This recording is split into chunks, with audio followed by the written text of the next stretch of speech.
It is a Friday night over here in Las Vegas. It's extremely hot outside, really dangerously hot, and I'm just hiding at the moment. Been doing lots of reading and homework and so on. Excuse me. And I think I mentioned yesterday, I think we did a little live video yesterday. I mentioned something about Saturn and Neptune conjoining. So I'm not going to do astrodoodles and things like that right now. I'm not even going to, well, I've got this, okay?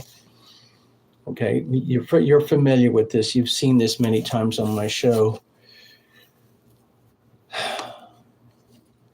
In the next few months and into early 2025, we're going to get to this compression point where Saturn and Neptune are going to conjoin in the sky, in the heavens, in our solar system. It's the same thing like a few days ago. We had the Gemini new moon. So the moon was conjoined with the sun in Gemini.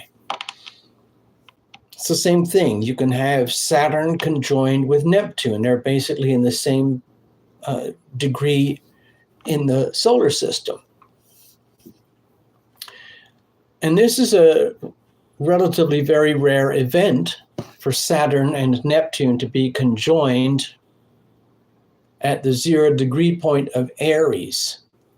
Now, from what I studied and watching other stuff, it looks like Saturn and Neptune conjoin anyway, roughly every 37 years. I didn't track it. I didn't take out the computers or the charts or the ephemeris to double check it or anything. I'm just taking somebody's word for it. But again, these are slow moving. So Saturn moves, 29 and a half years for a whole Saturn cycle, okay? Wherever it is in your chart, and it comes back again to the same position from your birth about 29 and a half years later. So with Pluto, as you know, it's about 250 years. With Uranus, it's about 84, 85 years. And with Neptune, it's about double that. What's that? About 170 years, something like that, to do one loop around the orbit, around the solar system. So to have Saturn and Neptune conjoined at the same time, but also at the 0 degree point of Aries, to me, this looks historical. And my feeling is that it's going to be a very profound moment in world history. And we are going to be alive to witness this chapter, whatever it looks like. I've got my own opinions. Saturn is the taskmaster. It's like the teacher watching over your shoulder, making sure, you're doing your test and homework properly, and then grading you accordingly. Like if you really got slack and lazy and your grades are poor, Saturn will inform you. And Saturn will be pretty straightforward about it, like you failed, or you didn't do too badly, or you're a complete derelict, or you actually did very, very well. And karma proceeds accordingly. People who neglect the lessons in life usually regret it later on. And that's just kind of common sense. And Saturn, that's why they call Saturn the great teacher. Because if you refuse to learn, or you're deliberately, let's say, willfully ignorant, even though you could learn and study and absorb your life lessons if you wanted to, a lot of people refuse that and they reject it. And they create more and more misery, compounding into more misery in their lives. And they wonder why things go wrong. The classic Saturn, of course, is Saturn return, 29 and a half years, where for a lot of people, it's a very very difficult chapter in their life where they start to see their whole life play out. They have enough mileage, enough history, maturity, adulthood to examine their life and realize, oh my God, I really screwed up.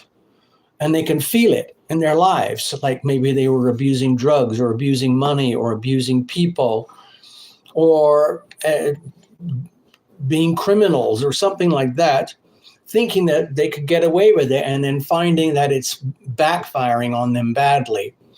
Classic Saturn. On the other hand, Saturn rewards things like patience, responsibility,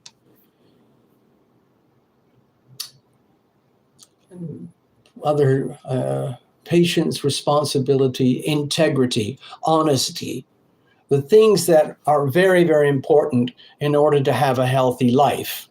And that covers relationships, business, and everything.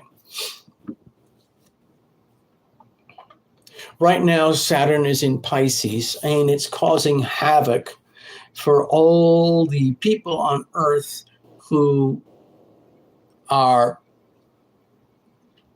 misbehaving at the deepest possible levels of the soul.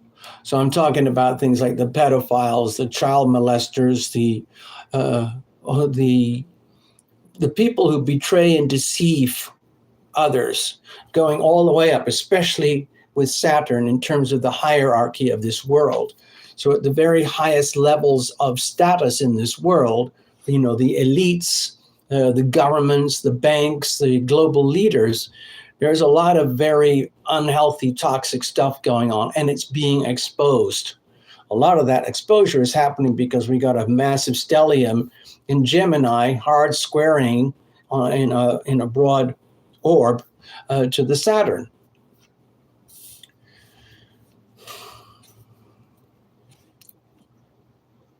Now we also have Neptune in Pisces right now at the critical degree, 29 to 29.5 degrees. It's a degree of desperation.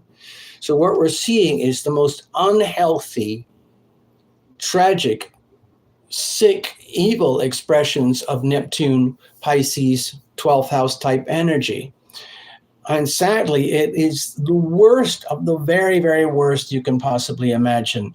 And a lot of the stuff is unmentionable. It's very hard to talk about it openly in social media like this because it's such dark, evil matter that you can easily be censored. And as you know, I've been on the chopping block quite a few times. I'm still here. Anyway, there's a big alert right at the bottom of my stream here that's reminding me, please watch your language, guard your privacy, and abide by the community guidelines. Thank you. So I'm trying to think of the various ingredients. So we've got Saturn in Pisces right now, the taskmaster, and it's basically punishing anything and anyone that is abusing the beauty of Neptune Pisces energy in its healthy expression.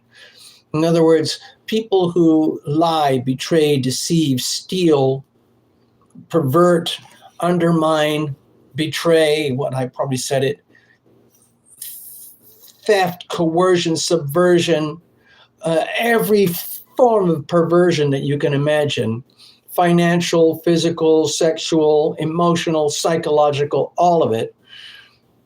All of that is now becoming mainstream conversation, and it's very, very, very uncomfortable. Really, really uncomfortable. And the worst of it is to do with little children who are being messed with by adults. It's not fun. It's not pretty. And that's probably the most heinous aspect that I can think of. There's tons of other horrible stuff, but that's probably the worst of the worst. It's a really dangerous subject to discuss because of sensitivity issues, so I'm trying to just skirt around it. But anyway, the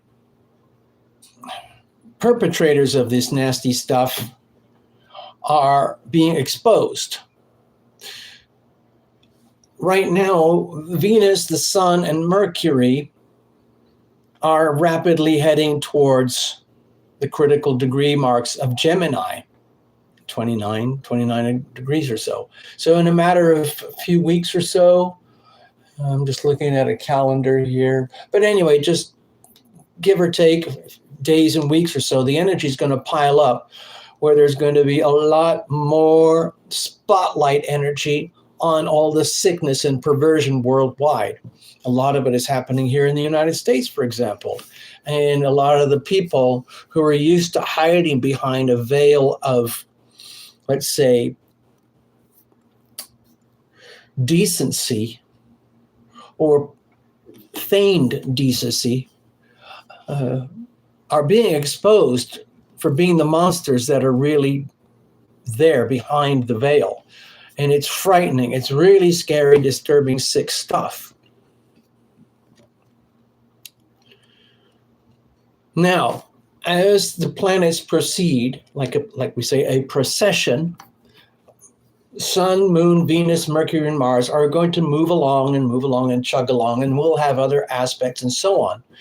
But Jupiter, Saturn, Uranus, Neptune, and Pluto are going to move more slowly. But we're focusing right now, I'm focusing on Saturn and Neptune. They are grinding slowly towards a conjunction. Neptune moves very slowly. Saturn moves faster than Neptune, but it's still very slow. So the sense of compression and the buildup of energy is going to feel very slow to humans. Humans do a lot of their experiential chitter-chatter and assessments in their brain, and that happens a lot of times at the speed of Gemini, Mercury, at the speed of light. And so when things build up and pile up slowly, it can be really miserable and creepy. And the more dirt that gets exposed, the more and more language will be thrown up as dust, fog, distraction to cover up the evil. But there's only so much you can do because reality is what it is. And the sickness and the evil will be exposed. And it's being exposed. As the planets proceed and we get tighter and tighter and tighter with the conjunction towards Neptune, where Saturn and Neptune are basically right there, it's going to be a profound moment in astrology. And I think it's going to be a moment of awakening for humanity where it's going to be full alert that human people, mankind, whatever, womankind, peoplekind, whatever you want to call it, is in a very sick situation. I've talked about it many times. In the United States, I think of it as cancer. I think of it as the enemy within. I think of our leadership and the banking elites and so on, the corporate elites and so on, as having morphed into a massive stage 4 metastatic cancerous tumor, which is eating the people alive. Instead of the government serving the people as the founders intended, the government has morphed and decayed because of lack of maintenance, and it's turned itself into a massive cancerous entity.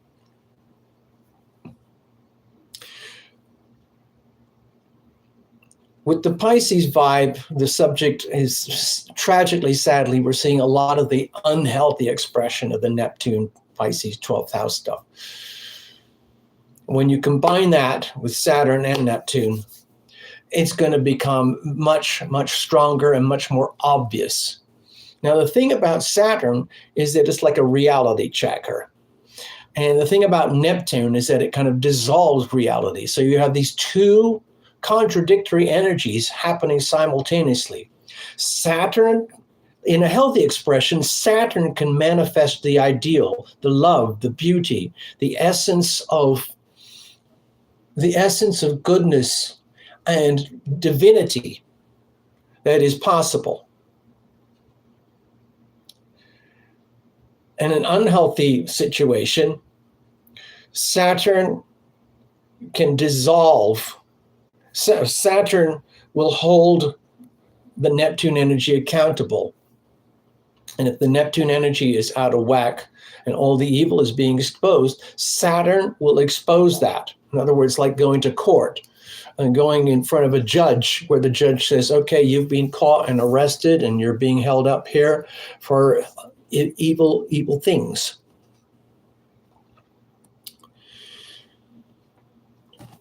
In the other direction, Neptune can dissolve reality, which is a very, very common characteristic of unhealthy expression of Neptune, whatever sign it's in, whatever house it's in.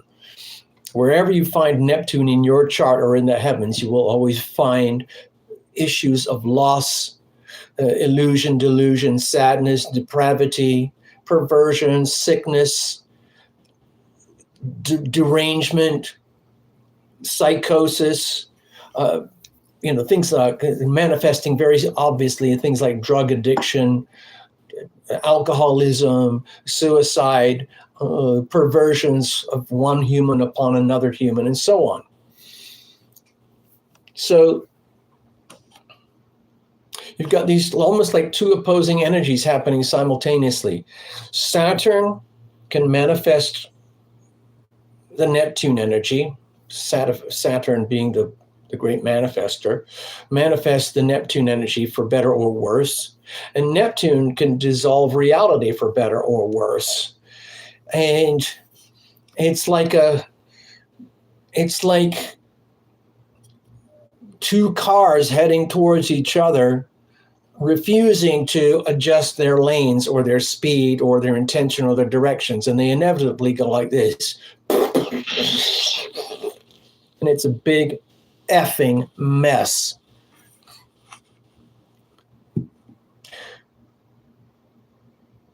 Okay, so keep that simple thought in mind. A big freaking mess.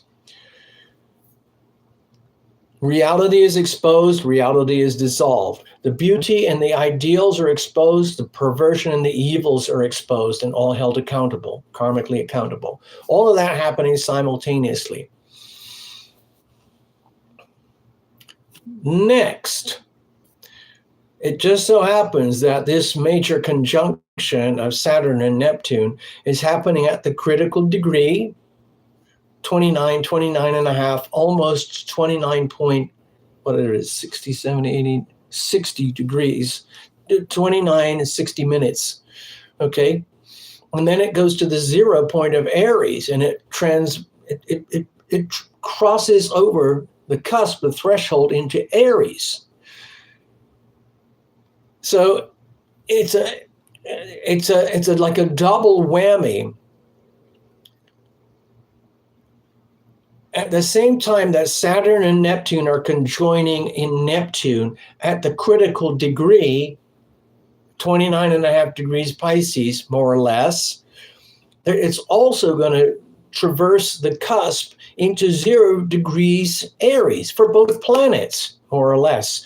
There's a lot of wishy-washy gray area to the exact degrees, but in broad terms, we're switching from Aries to Pisces. It's a completely different energy.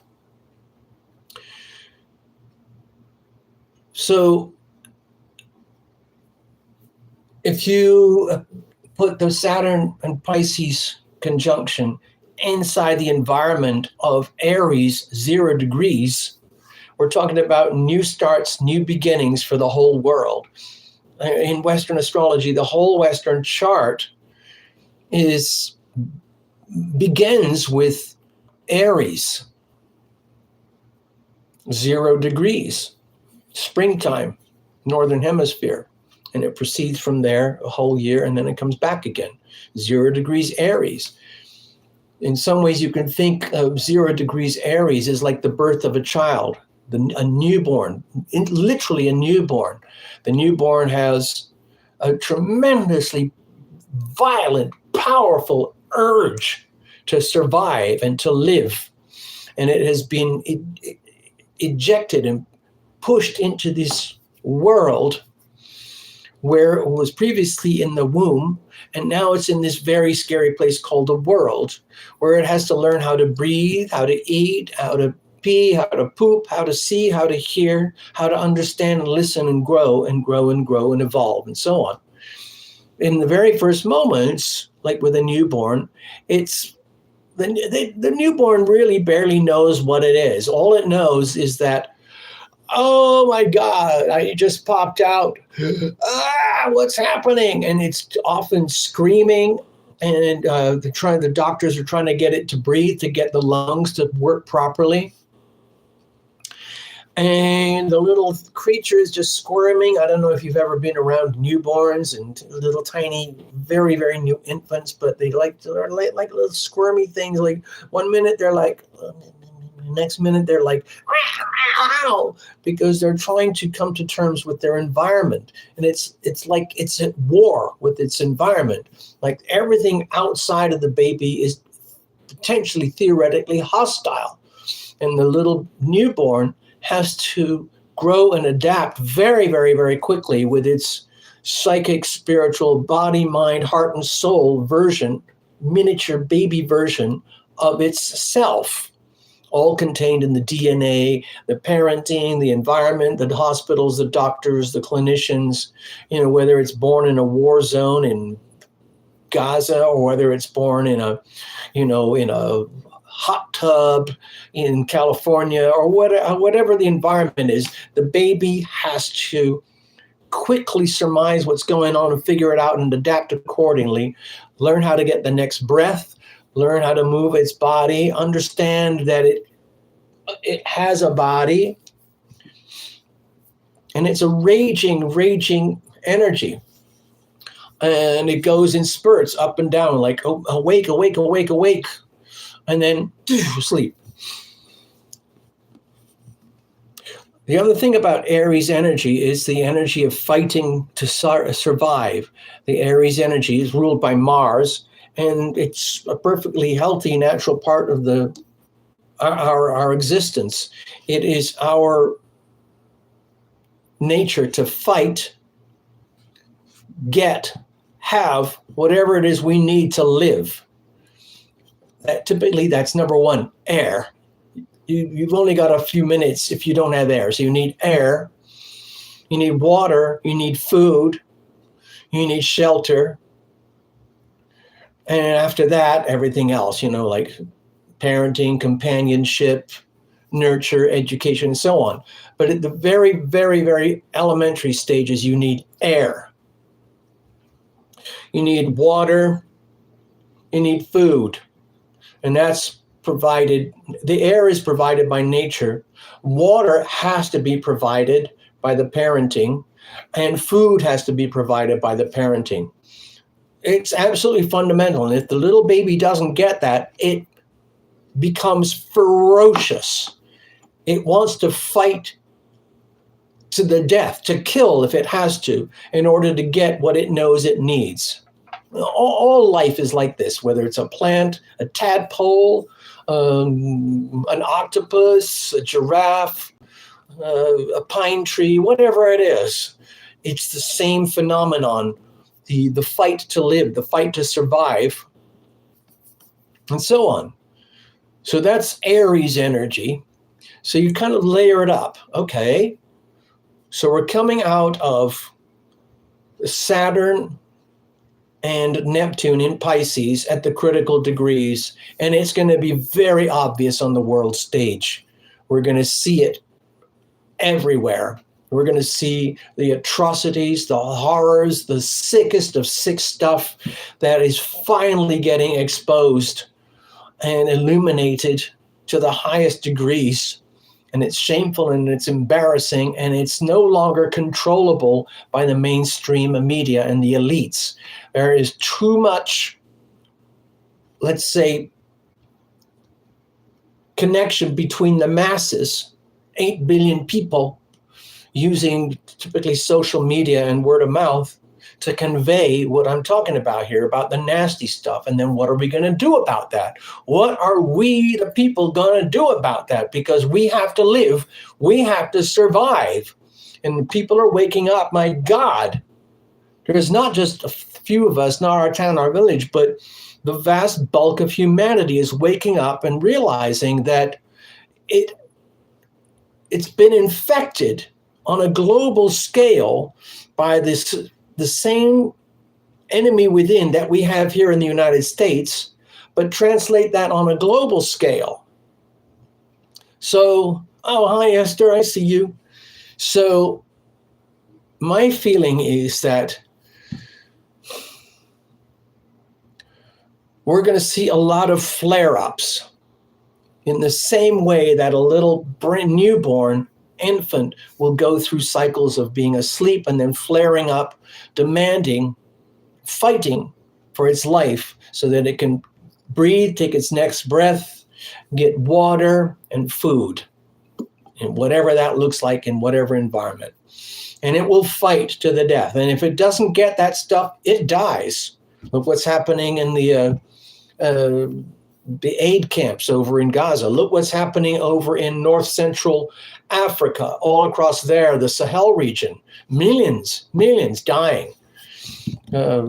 Starvation because they can't get what they need. They're fighting as much as they can, but they can't get it. So anyway, I'm combining these three ingredients, but break it into a couple of parts. There's Saturn and Pisces conjoined in Neptune, going through the critical degrees in the near future, in the next few months. Then we're going to have effectively the same planets, Saturn and Neptune, going through very, very critical degrees, the 0 degree mark of Aries in the next few months, just after that. It's a huge shift in energy. And my personal feeling is that, without being too scary, is that it's going to be very warlike.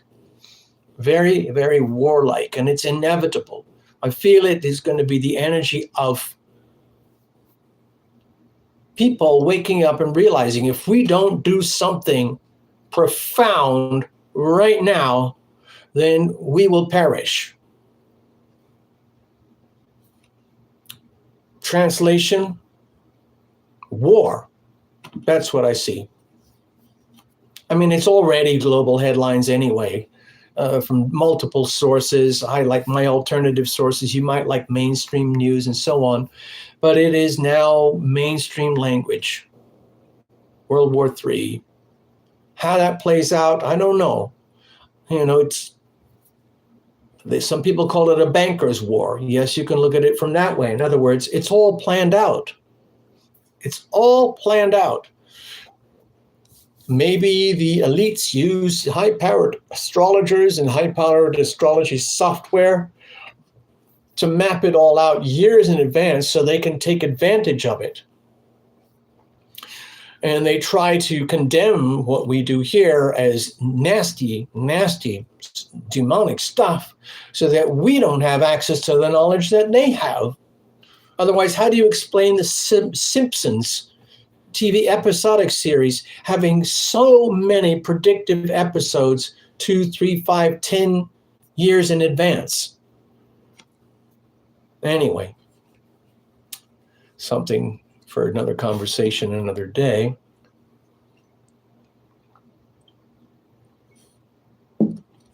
I just wanted to kind of give people a heads up that, I mean, you can see these surveys. How many people do you think, what's the percentage population that believes we're heading towards extreme civil unrest? You know, they'll do it on a post on some social media, doing a live poll. And it's increasing dramatically. There are a lot of people who are declaring openly that they feel that we're heading straight into one of these situations. We're going headlong into it, and nothing is stopping it. No one is willing to back off. The elites are not willing to back off. We the people are not willing to back off. If you think of we the people as the 7.5, 8 billion people who wants to live, like imagine we're newborns. Human people are waking up. They're waking up and realizing, hey, We have a right to live. Our right to live and the things that we need to live, like clean air and water and food, are being controlled and manipulated and restricted. That's not cool. Tom Petty, Free Falling. I can relate. I love that song. I do it with karaoke. So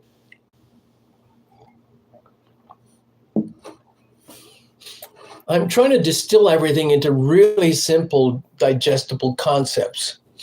Think of the Aries energy as the newborn baby for humanity, humankind.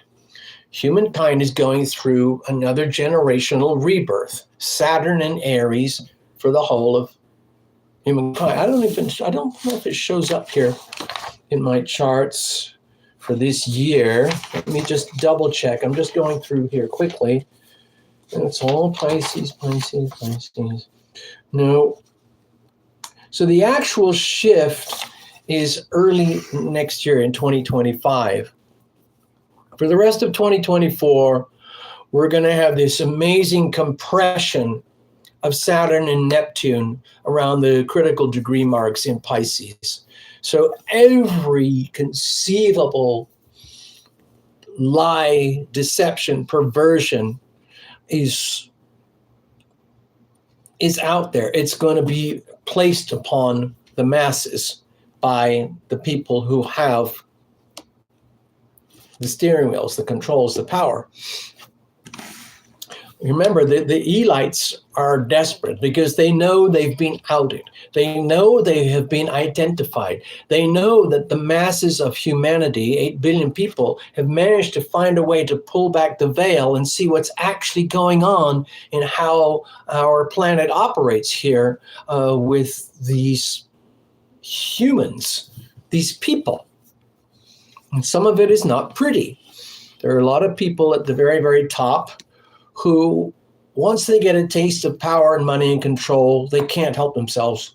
They will do anything to get more and more and more of it. And that means more and more betrayal of themselves, more and more betrayal of goodness, love, kindness, compassion, healing, in order to get the thing that they really want, which is power, money, and control. And the way they get the best feeling of that is taking that power and money and control and using it over you. Especially they like to do it to little children, because it's like being a junkie. They can't get enough of it. The more they have, the more they want. It's insatiable. Lust. Out of control lust. And so early 2025 is when we're going to go through the transition.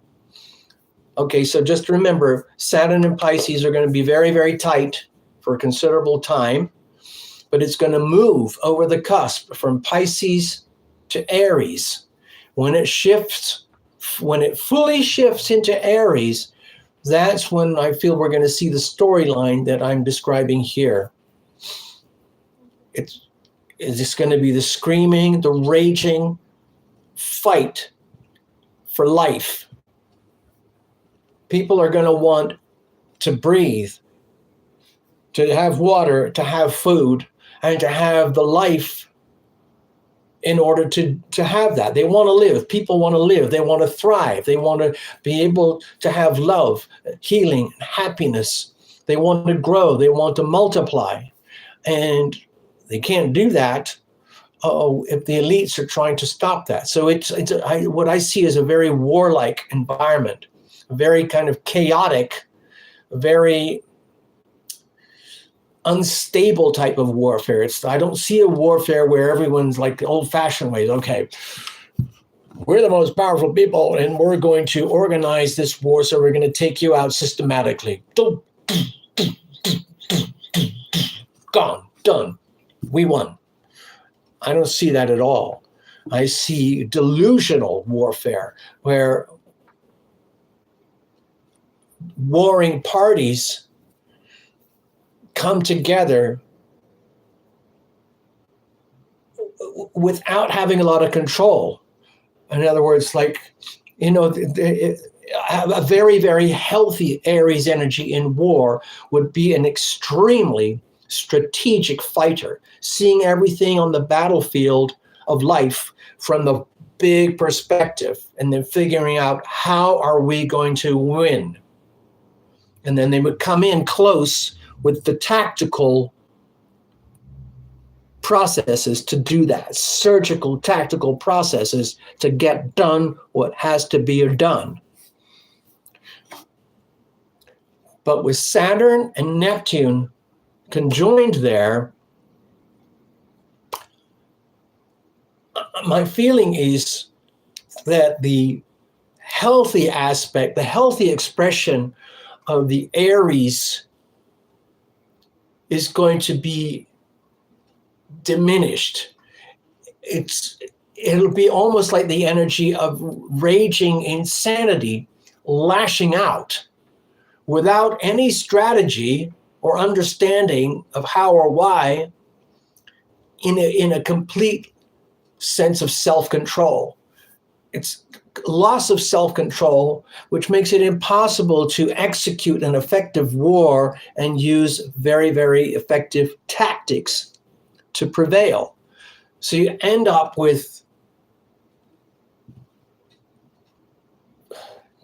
just insanity of warlike behavior sprouting up here and there and everywhere. People trying to prevail over other people. Whoever is perceived as bad and evil will be swarmed by people who feel that they are good. And of course, some of the bad people feel that they are good and they need to swarm against what we feel are good people. So it's good versus bad, bad versus good. The good feels that the good people may be labeled as bad by the bad people. The bad people may be labeled as, I'm just confusing myself here. You see what I mean? Anyway, it's like trying to fight a war in mud and fog. Knowing that you are vulnerable, that you could be under attack at any moment, lashing out, what am I supposed to do? And at the same time, knowing that if I don't proactively attack and kill the enemy, I'm going to be killed. But how do we get to the enemy? They're just these mythological creatures that live in offices and have fancy big names and astronomical amounts of power, money, control. How do we actually get to them? What do you do? Anyway, it's a little bit tricky. So the weapons of mass destruction that are being propagated right now, the latest round of it is this to do with birds and chickens. You've probably heard of that. And it's a certain disease that's been labeled as X. Oh dear. It's the same game plan that happened 4 years ago, just after January 2020, when we had the Saturn, Jupiter, Pluto conjunction in Capricorn. It was a massive multi-thousand year astrological moment in history. And so the elites are trying to do a replay of their previous strategy, but the tactics aren't working. They're trying to get in with this tactical approach to get their agenda done. But a lot of people around the world are figuring out, like, wait a minute, why are you stupid elites trying to do the same scam that you pulled on us 4 years ago? We already know it's a scam. We already know that you're trying to... Okay, here's the ultimate in illusions and delusions. Think of it this way. Have you ever heard the expression, the arsonist is the fireman? The fireman is the arsonist. Okay, think about that. That's what we're dealing with here. The arsonists are trying to present themselves as firemen. We're here to save you from these horrific things that are happening all across the world.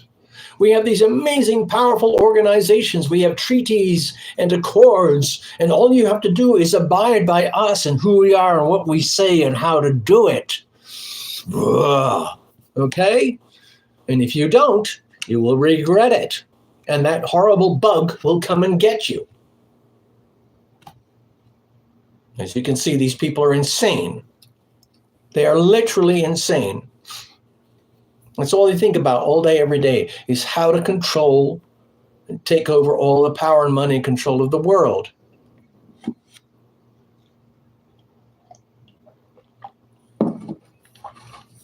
What's that? Hello, Russian thought bot.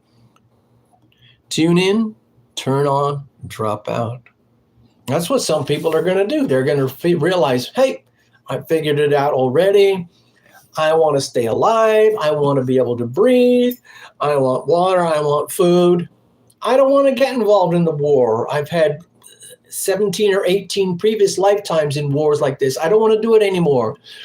I'm going to move to, I don't know, central Canada and figure out how to survive with wolves and bears and rivers and lakes and my own prepper kit. And the rest of the world can go and blow themselves up. And when the dust is settled, I'll come back and look around and see if I can find a mate and reproduce and make little screaming babies again. Some people won't be able to handle any of this, and they'll start taking lots of drugs. They will basically distract themselves. Some people will actively participate in the war. But again, I think it's going to be very confusing because Neptune is there. Neptune in Aries. To me, it makes me feel like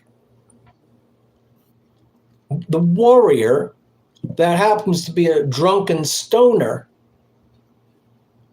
heavily loaded with lots of weapons, bayonets, guns, bullets, bombs, helicopters, nukes, whatever it is.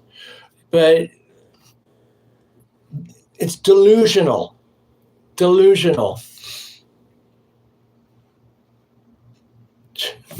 Anyway, I just wanted to share my notes. These are my mental rambling notes about what's coming. Okay, this is in the next year.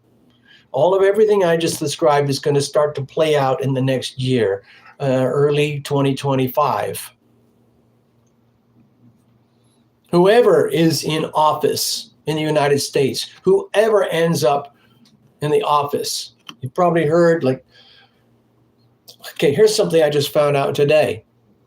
You know, there's a tremendous effort to stop this guy, DJT, from having a chance to take office and get elected and voted into office in early November. If you look at the astrology, it's chaotic. There's guaranteed increasing pressure for fraud, deception, lies, betrayal when it comes to the election process. I guarantee it's going to be an absolute mess. My personal feeling, and I'm not alone, is that the elites are doing everything they can to undermine the chance of any kind of election at all and create an environment where nobody can be elected. Maybe they'll cancel the elections and they'll have martial law, and the United States will in the next 5 months will descend into so much chaos so quickly, very, very much aligned with the 29.5 degree mark Neptune, just absolute chaos manifesting Saturn, manifesting the chaos and the insanity, that it'll be very, very hard to predict what happens. And DJT is controlled opposition. Yeah, I know what you're saying. It's kind of like the Uniparty right now. I have friends who believe DJT is worse than anyone or anything out there. And of course, there's other people who love him. But anyway, whatever happens, it's going to be very chaotic. Now, regarding DJT, the judge over that presiding the case, his name's Juan Merchan, he had to openly declare that there's been a bit of a problem with the case. There is somebody in social media which has splashed all over social media that this guy has direct connections with one of the jurors in the DJT trial recently in New York. And the messages going back between on this posting basically says, ha, ha, ha, ha, ha. We already know. This was even before the end of the trial, even before the jurors were basically said, okay, the trial's over. Now you have to come to a verdict. And the chit chat on the media was like, ha, we already know he's going to be fully convicted on all 34 charges. Ha, ha, ha, ha, ha. We all knew that in advance. How do we know that? Because the inside juror said so to the buddy who's now posting this so-called news on the social media. This is a huge problem for Juan Merchan and the whole case against DJT. Because if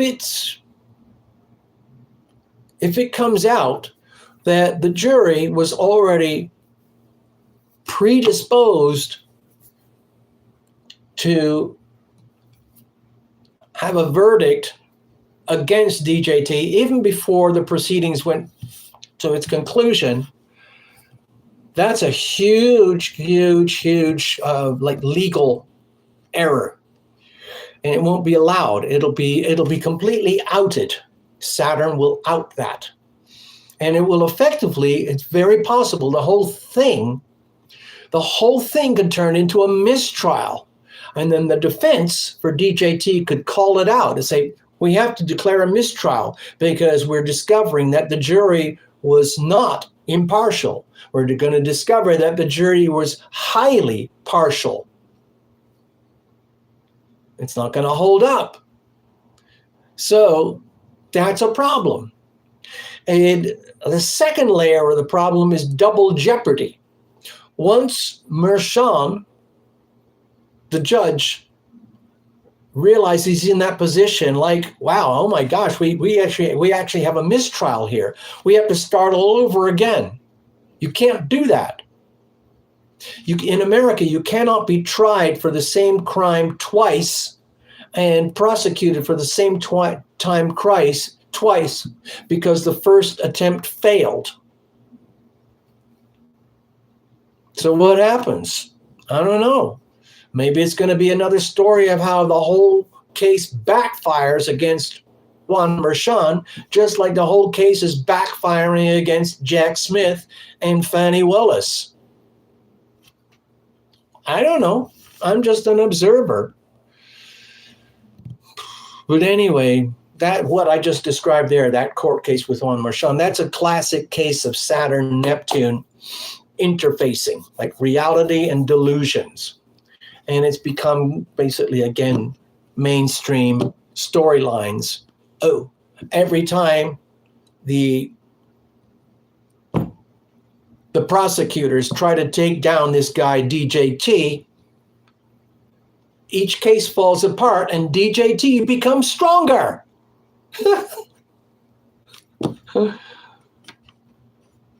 It is kabuki, yeah. Well, it is. It's actually working very, very well. Thank you, Russian thought. It is totally designed to rip Americans apart and make them go berserk. It's like when you go to, I'm not a sports guy, okay? Not really. I did do I was extremely athletic and very, very competitive as a very young fellow, but it was unusual sports like sailing and rowing, bicycling and stuff. None of the big stuff like football, baseball, basketball, or anything like that.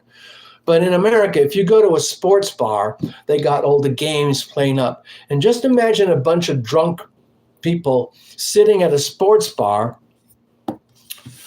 And it's a really, really tough, tight game. to the point where there's a lot of contention, and the referees are being called out, and the teams and the coaches are calling out the referees on each side, and each team is calling out the other because each team is very, very close to winning, but it's winning on a technicality. And so let's say there's a bunch of people in the bar who want the red team to win, a bunch of people at the bar who want the blue team to win, and they all start looking at each other, and it turns into a bar fight. That's Russian thought, but you have a very serious point, okay? That's what some people believe, that's what the elites are trying to trigger. They're literally trying to trigger a bar fight inside the United States where Americans turn against Americans. So the war comes within. Now, all of that is being amplified by China, Russia, and Iran, and all the people who want to kill America, okay?